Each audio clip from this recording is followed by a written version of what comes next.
Baik, Assalamualaikum warahmatullahi wabarakatuh. Perkenalkan, nama saya Arifa Amilani dengan NIM 23241010 2016. Di sini saya dari SQL kelas B.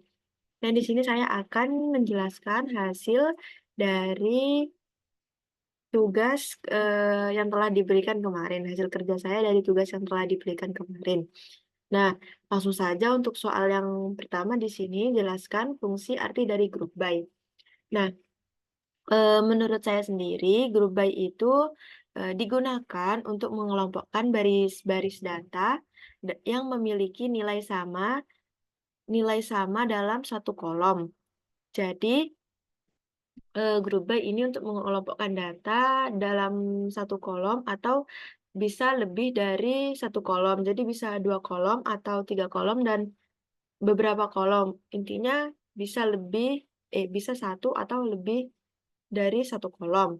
Nah, kemudian group by itu juga kemudian dalam grup by kita itu juga bisa dapat menerapkan fungsi agregat. Nah, fungsi agregat itu seperti count, sum, average, terus ada max, terus ada min. Nah, kita bisa menerapkan fungsi agregat itu untuk perhitungan pada setiap grup kolomnya.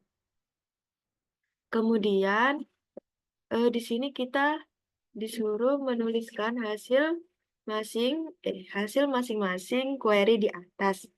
Nah, untuk query yang pertama itu select customer ID, rental ID from rental group by customer ID, rental date, order by customer ID. Nah, di sini akan muncul ada kolom customer ID dan rental date. Di sini itu query ini bertujuan mengambil data dari ID customer dan dari ID customer yang sesuai pada tanggal customer tersebut melakukan rental. Kemudian di sini group by mengelompokkan pasangan dari kolom customer sama rental. Jadi disesuaikan antara customer yang merental pada tanggal tersebut. Kemudian setelah itu diurutkan berdasarkan ID customer. Nah, order by ini default-nya ascending, yaitu dari yang terkecil dulu ke yang terbesar. Jadi di sini diurutkan dari yang terkecil ke yang terbesar. Lalu kita lanjut. Nah, untuk query yang kedua di sini tujuannya ada first name dan last name di sini untuk menggabungkan nama pegawai ya atau nama stafnya. Kemudian count di sini untuk menghitung jumlah pegawai yang memiliki email. Kemudian di group by first name, last name dikelompokkan berdasarkan nama lengkap pegawai. Nah, nanti output-nya akan menghasilkan tabel nama pegawai dan jumlah email pegawai. Lanjut, untuk query yang selanjutnya itu ada masih sama seperti tadi, di sini ada first name, last name untuk menggabungkan maaf. Jadi masih sama ya seperti tadi, ada first name, last name di sini untuk menggabungkan nama customer atau nama pelanggan. Kemudian dihitung jumlah transaksinya, dihitung jumlah transaksi atau transaksi berdasarkan nama pelanggannya dari tabel customer. Kemudian di-join dengan payment atau pembayaran menggunakan customer ID-nya. Jadi dicocokkan menggunakan ID customer-nya. Jadi payment sama ID customer-nya itu dicocokkan kemudian dikelompokkan berdasarkan nama pelanggannya atau nama customer-nya. Nah, nanti output-nya itu akan menghasilkan nama pelanggan dan jumlah transaksi yang dilakukan oleh pelanggan tersebut. Nah, kemudian untuk soal yang ketiga, kita itu disuruh menyelesaikan query. Untuk yang pertama yaitu ada tampilkan jumlah atau banyaknya karyawan yang bertempat tinggal pada suatu kota. Nah, untuk query yang pertama itu ada karena diminta untuk menampilkan karyawan yang bertempat tinggal pada suatu kota, kita membutuhkan tabel city dan tabel staff. Nah, berarti select ini tabel tabel city, kemudian dihitung dihitung dan disesuaikan dengan ID staffnya dari tabel staff, kemudian dijoin dengan alamat dan dijoin lagi dengan city, kemudian dikelompokkan berdasarkan nama kotanya. Nah, untuk count yang di sini itu fungsinya untuk menghitung jumlah karyawan yang tinggal di setiap city-nya. Langsung saja kita execute. Nah,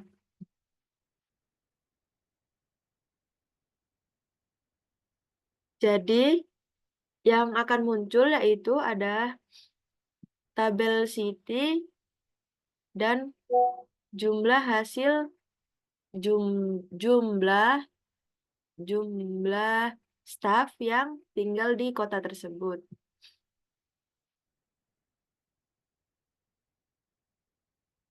Itu. Kemudian untuk yang kedua kita itu disuruh menampilkan jumlah atau banyaknya transaksi peminjaman yang telah dilakukan oleh masing-masing customer. Nah, di sini itu yang pertama kita melakukan penggabungan dari tabel customer, yaitu kita menggabungkan first name dan last name agar menjadi nama customer, kemudian kita hitung berdasarkan rental ID-nya. Jadi nanti ID customer-nya dicocokkan dengan ID rentalnya. Kemudian di sini ya, nama customer-nya dicocokkan dengan ID rentalnya dari tabel customer, kemudian dijoin rental dijoin dengan customer. Nah, ini dicocokkan customer ID-nya dan dikelompokkan berdasarkan nama customer-nya. Nah, jika dieksekut akan menampilkan dua kolom yang berisi nama customer dan jumlah peminjaman dan jumlah peminjaman yang dilakukan masing-masing customer-nya.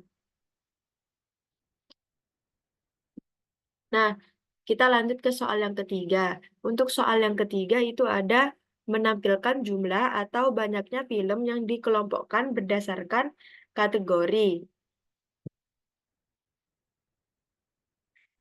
Nah, untuk soal yang ini kita membutuhkan tabel customer untuk namanya, kemudian dihitung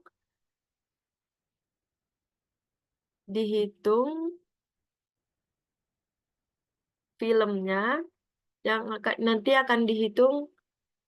Oh, maaf salah. Kita ini pakai tabel kategori. Nah, kemudian menggunakan kolom yang nama itu. Jadi nanti kategori kategori filmnya itu akan dicocokkan dengan ID film dari tabel film, eh, meng- kemudian dihubungkan film dengan film kategori, kemudian film kategori dihubungkan lagi dengan kategori. dicocokkan ID-nya, yang film dicocokkan dengan film kategori dicocokkan juga dengan tabel kategori. Kemudian dikelompokkan dengan dikelompokkan berdasarkan namanya. Jika dieksekut akan jika dieksekut akan menampilkan dua dua kolom, yaitu yang pertama ada kolom nama, yaitu di sini nama kategori filmnya, kemudian jumlah film yang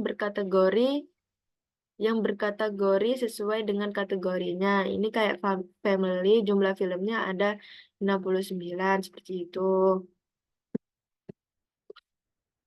Baik, sepertinya itu saja yang dapat saya sampaikan.